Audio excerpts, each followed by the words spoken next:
Vaša eminencijo, jako ste lijepo pisali o našem blaženiku Alojziju Stepincu. Mnogi u Hrvatskoj to su sa zahvalnošću čitali. Kao katolički mladić znao sam kardinala Stepinca. Sada sam jako radostan što ga mogu na ovaj način slaviti.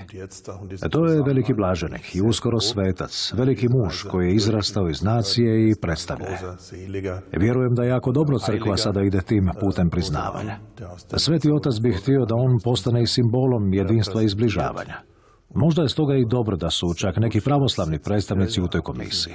Naravno, nekako bi se to sada otezalo, nego kako bi se dala prilika da se i nacije zbliže. Jer i s pravoslavnim kršćanima dijelimo bitne sadržaje naše kršćanske vjere.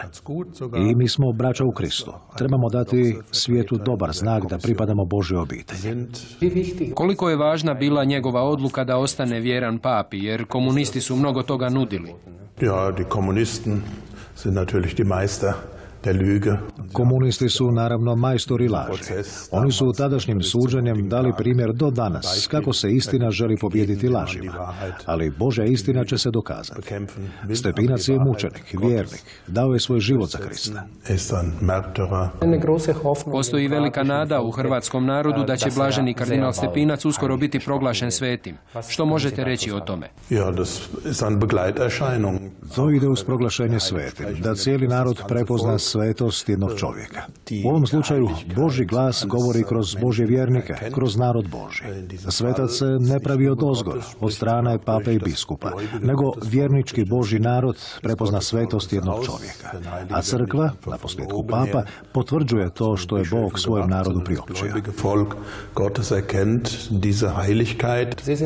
Vi ste prefekt važne kongregacije, smijem li vas pitati o Međugorju? Postupak o ukazanjima je u tijeku, što možete reći o tome? To se ispituje prema uobičajenom postupku. To se ne može jednostavno ubrzati ili skratiti. To jednostavno ide svojim putem. Crkva mora biti sigurna, uvjerena da ono što se tvrdi o ukazanjima i poruke, da uistinu dolaze od Marije.